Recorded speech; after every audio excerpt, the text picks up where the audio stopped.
About a year ago, I started building my house. And at first, I was really excited. But then it took me 4 physical visits to the mortgage bank, zero price transparency, so no ability to compare prices between the different banks. 5 different stakeholders are involved in every change I want to make in the house. So there's the general contractor, the subcontractor, the designer, as you can imagine. More than 15 visits to different type of suppliers, and between the first visit until 2 months later, when I finally decided what I want to buy, there were about 3 price increases across the way. Too many papers, and it just made me realize just how broken is this market. And I asked myself, is it just me? Is it just Israel? And the answer is no, it's not just me, and it's not just Israel. The way we buy, sell, rent, construct haven't really changed in decades. So it's same old processes, same middlemen. And I think this chart sums it up nicely, where you can see that in the past 3 decades, even not so innovative industries like agriculture, manufacturing, and mining, and really improved their productivity over time, construction is only getting worse. Another thing is that housing affordability is also really getting much worse. If in 1995 it took 4 years of household income to buy a house, today this number almost double. So it's a growing pain for real estate companies and a growing pain for consumers. And what's even more exciting for a VC than a growing pain is that this market is huge. This market, real estate and construction, form 17% of US GDP, which is more than double the second largest market, which is finance, which is amazing to me. And what's more interesting is how little technology has been coming into this market. And you can see that while in the venture funding flowing into fintech was 3 times the one that went into PropTech in the past 5 years. You can see it also when you look at the companies, how much construction companies are spending on technology, which is in the bottom from all industries, less than half than the industry average. And I like this quote, it's from a PropTech fund in Europe. I think it sums it up nicely. We are talking about hundreds of millions of euros being exchanged, but the main tools they use are Excel spreadsheets. And there are many reasons why this is the case. There are many barriers to digital transformation, and I'm not going to go through all of them, but some of it is high fragmentation in the market and misaligning interests. So I talked about the general contractor and subcontractor, and there is developer in bigger projects, and all of them have different interests, which makes it very hard to tailor a solution for them. The workforce is not that tech savvy, not in the field especially, but also not always in the office. The real estate projects and PropTech models can be super specific to both markets and geos. And I think one more thing that's important to mention is that this is a nascent market. So there are no real clear distribution channels to those stakeholders within the real estate companies, which makes it much more harder to scale in the market. But I want to claim that change is becoming inevitable in the market. And there are a lot of macro trends pushing change to happen.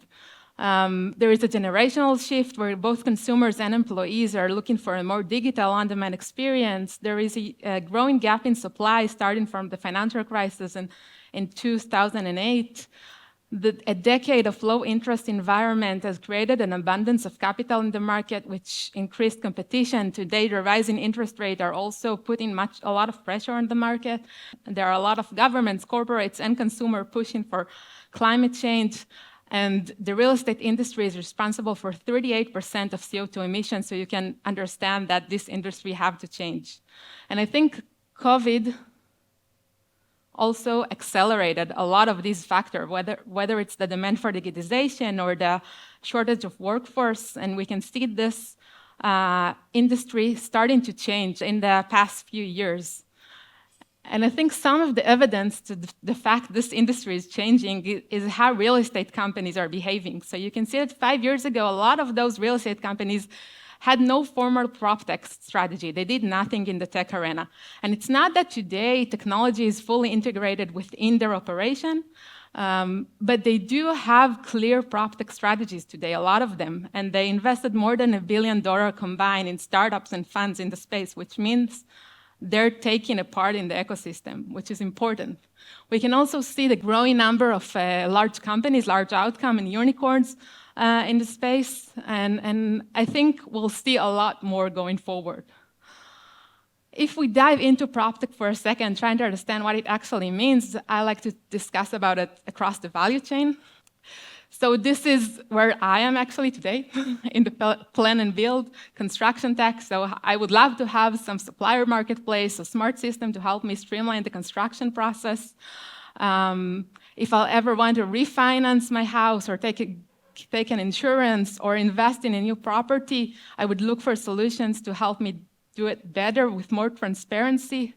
In a few years, if I want to buy a new house, I'll probably need to sell or rent my old one, and then I would look for solutions to help me smoothen the transaction, reduce transaction cost, and reduce transaction time.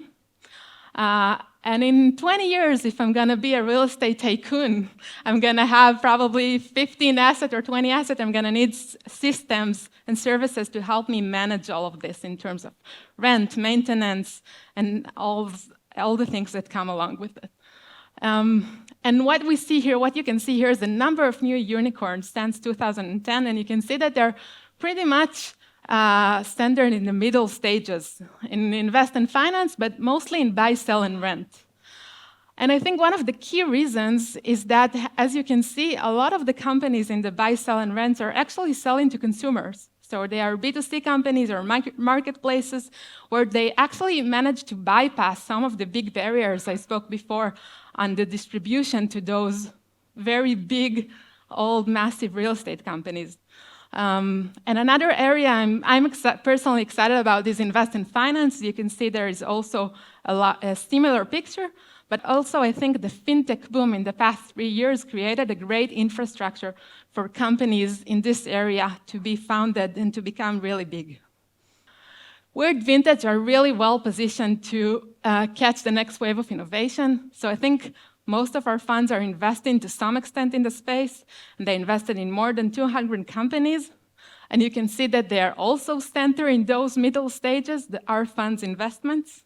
And this is only the beginning. I think we're going to see much more of those going forward. And these are just examples of great companies we have exposure to. So I'm pretty sure we're going to make great returns in the space in the next couple of years. But what's even more exciting to me is that hopefully the next generation is going to have a more affordable, greener, and easier access to real estate.